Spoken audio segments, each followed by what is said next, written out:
Hey guys, welcome back to Bits of Krish. I am back with another thrilling tale from medieval Europe. A tale of a blacksmith's son who lost everything. A story woven with betrayal, war and heroism. This bright boy from the silver town of Skalitz had his world turned upside down when a brutal war between two lands tore his life apart. His parents were mercilessly taken from him, leaving only ashes and ruin. Yet from the wreckage of war, he rose, determined to fulfill his father's final wishes. His journey was just beginning.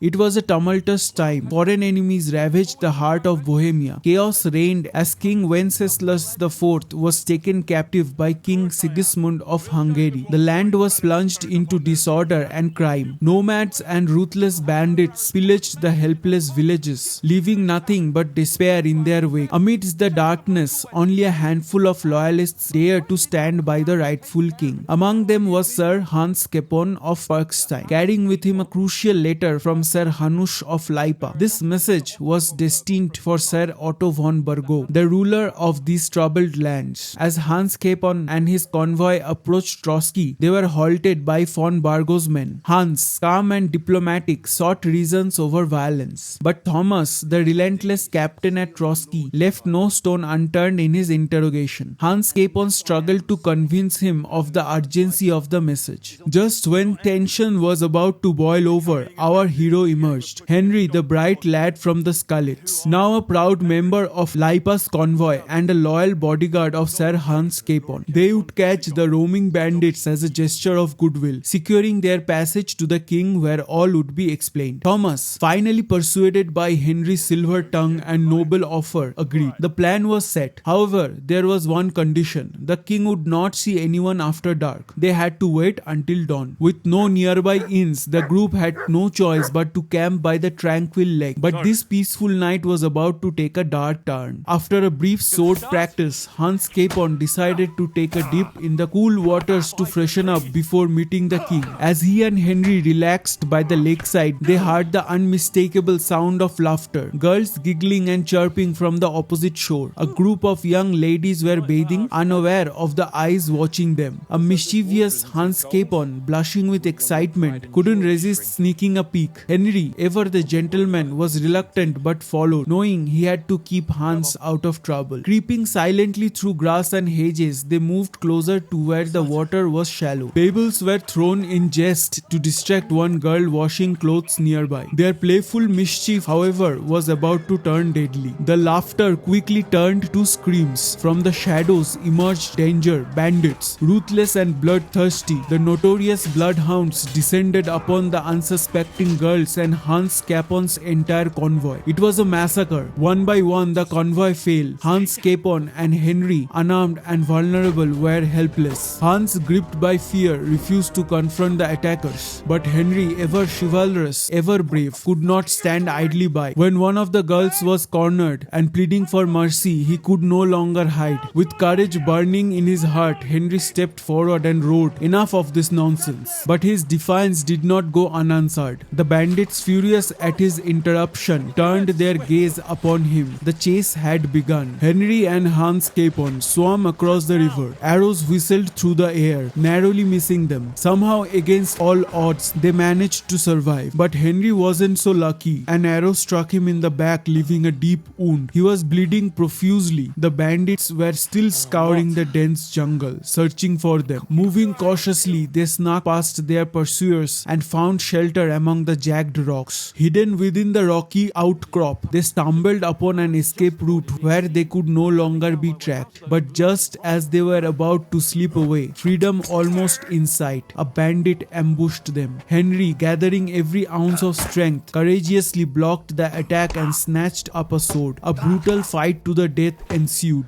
Though injured, Henry fought bravely, parrying every vicious blow and countering with swift slashes. Finally, Mutt, Henry's dearest and most loyal dog, rushed to the rescue. With a fierce growl, Mutt bit into the bandit. Seizing the opportunity, Henry grabbed the bandit and choked him. But in the chaos of the scuffle, they lost their footing and tumbled from the cliff.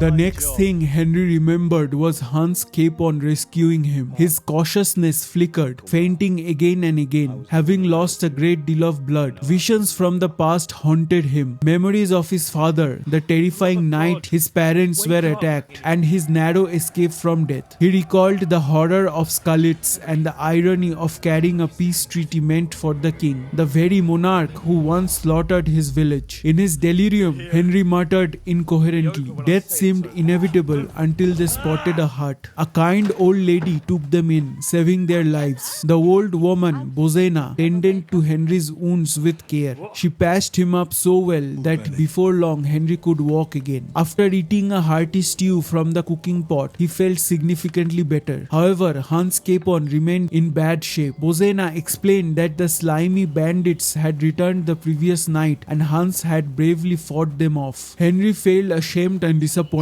His sense of responsibility surged. He resolved that he would do whatever it took to heal Hans, ready to turn the world upside down if necessary. Bozena asked Henry to collect flowers from the foothills behind her hut. With this, she could prepare a decoction to heal Sir Hans Capon. Wasting no time, Henry set out to gather sage and chamomile. But fate wasn't done testing him. Before he could return to the hut, bandits ambushed him once more. Yet, Henry was no reckless, sword-swinging warrior. His sharp tongue and quick thinking were his greatest weapons. He kept his composure and lied convincingly. With a straight face, he told the bandits he had seen two unfamiliar figures heading towards a distant gorge. He even referenced the crossroads by the birch tree, making his story all the more believable. His calm confidence worked. The bandits left, though they threatened to return if they didn't find their quarry. But Henry had bought precious time. Back at Bozena's hut, Henry learned how to craft a chamomile decoction, his first step into the world of alchemy. By blending sage and chamomile into wine and boiling it once, he created a potent remedy. Finally, there was hope for Hans Capon. Now all they could do was wait. Exhausted, Henry lay down for a well-deserved rest as Hans slowly recovered. What lies ahead of them? Will they finally meet King von Burgo? Stay tuned to find out. As always, I'd love your support. Give this video a thumbs up and let me know in the comments which part you enjoyed the most. It really helps with the algorithm. That's all for now. Ciao ciao.